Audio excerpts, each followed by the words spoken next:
Well, first of all, we shouldn't have a draft.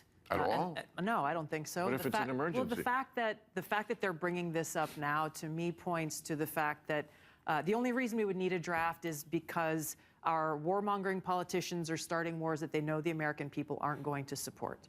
In this video, Tulsi Gabbard, a military veteran, tries to rationally explain to Bill Maher, speaking from her personal experience, that the United States doesn't need a military draft, which is something that I agree with. But I'll take it a bit further in that there should never be a draft, especially to fight a foreign war, because the military-industrial complex fed by the corrupt politicians should never be allowed to vote that other people and their children have to go fight a war halfway around the world. It's one thing if the United States soil is invaded, but in my opinion, there's going to be so many volunteers that we won't need a draft once again. Men and women will be chomping at the bit to defend their own territory, to defend their homes. And to go one step further, I don't believe that these people, these officials, should be allowed to send billions of dollars overseas to fight these wars. Our people and our money should not be sent overseas to fight foreign wars, especially when they don't have our homeland tightened up and secured the way that the federal government is supposed to be obligated to do. Tulsi, should women be required to register for the military draft? I saw this. This is so interesting. The Democrats, so great at politics. I don't know why they brought it up now. I mean, men, I almost forgot this. Men do still have to register for the draft. Nobody gets... Well, this is actually something that they also just changed in the legislation through the National Defense Authorization Act. Just a few weeks ago, is now men don't have to register because they're automatically registering them as soon as they turn 18. Okay. So you don't have to actually, you don't get to fill out a card or anything anymore. But I remember I was about to be registered. I just turned 17 in 1973 when they were still drafting for Vietnam, and it was like, that was the year. It was like, oh, we're not, oh, it's like, oh boy, did I luck out on that one. But they still registered you. Now the Democrats in an election year have brought this up for I don't know what reason, saying now we want women to register because there's 250,000 women in the military right now. And if something was so catastrophic that we did have to draft people, why shouldn't women go? But why bring it up in an election year are my two questions.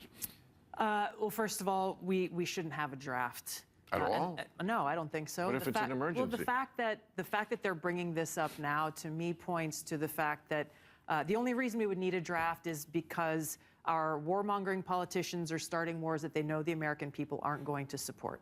When you look at what happened after the attack on... Well, they didn't on, start the wars. Well, when you look at what happened... Well, you look at what happened after the attack on Pearl Harbor.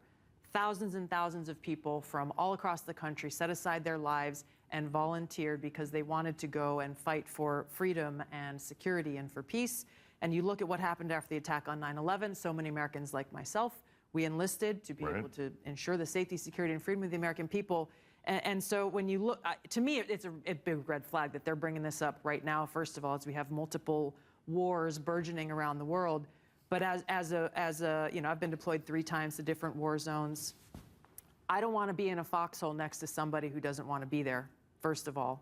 That bond and that trust that exists between servicemen and women who are, you know, when bullets are flying is so essential. You don't want to have somebody next to you who's like, hey, I don't want to be here. I don't want any part of this. Sometimes it's just numbers. A huge problem. Come on. Sometimes it's just you're talking about life and death. I mean you're talking about life and death. I know, but exactly. And if we need that numbers of troops, they just are. The people in Gen Z, they're not going to volunteer. I've seen videos of them talking about it. I'm like, no, you're right. This generation can't do it.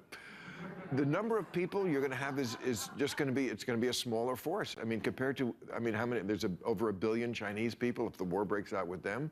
I mean, I don't want to get cataclysmic about this. These wars don't just happen out of thin air. I think that's my point. No, but we didn't start them. We didn't invade Ukraine, and we didn't attack Israel. That's a silly thing to say. I think the Iraq War was coming right out of the Dick Cheney's office. That's true. Oh, but that war. That's true. Yeah, that okay, war. Well, that's not that Biden. Well, that's 200,000 dead people over there, and 4,000 of our people, and that was created by the neocons and Dick Cheney. Yeah. They did it. They did it in the op-ed pages of our major newspapers. They started the war, and they enjoyed it. They did. What do you make of Donald Trump promising that if elected, he would secure the release of the Wall Street Journal reporter who is being tried for espionage in Russia? I mean, you know, of course he's going to say that. Again. I will go to Moscow. Come on. I mean, it's like Ike. It's right out of the history books. Like, how's he going to do it? And who knows? He's not going to do it. Well, he could do it because Putin. Look, if he made it part of the Ukraine deal. Oh, yeah, a party favor? Absolutely. Yeah. Because you know what he's going to do with Ukraine. He's going to say to them, look, Putin gets a piece. Would you have you keep, right? Which, honestly, might be the only way that war ever ends. How do you think that war should end? The war, and I've said this from the very beginning, the only way that this war ends is through some kind of a negotiated treaty. That's it. That's been true from the very beginning. Does that mean giving up Ukrainian land? It means, I think, both sides, like in all treaties, will end up having to surrender some portion of what they want in order to achieve that peace treaty. The sad thing is that it is the Ukrainian people and their lives who are being expended the longer this war goes on, even though those who are actually paying attention know that this is only ever going to end at any point with that negotiated peaceful outcome. The danger, of course, is that Putin will come back for another mouthful. He'll give him a couple years, and then be back again, you know, starting to war up again. But, you know, he's not going to live forever, this guy, and I'd make the deal. That's all just 100% speculation. But let's speculate what would happen if Putin actually went back in and broke the treaty and tried to get more land from Ukraine or whoever else, right? Especially if it's while Donald Trump is president. Trump said in his first 4 years that if Putin does anything, he'll nuke Moscow, right? Judging by how Putin acted during Trump's 4 years, I don't think that he would actually break a treaty until Trump was gone. And like this guy just said, Putin ain't going to live forever. Old man time catches up with us all. And, I mean, just look at Joe Biden.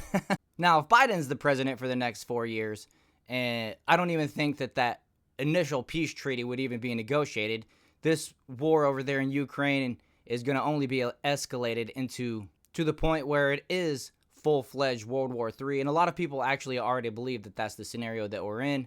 Not necessarily full-fledged, but a lot of people think that World War III is actually going. We know that China and Iran, North Korea, and others are arming Russia. Meanwhile, the NATO nations are arming Ukraine, right? So, I mean, China wants Taiwan and everything that's going on in the Middle East between Israel and the Palestinians. How many more countries have to be involved in war for it to actually be considered world war, right?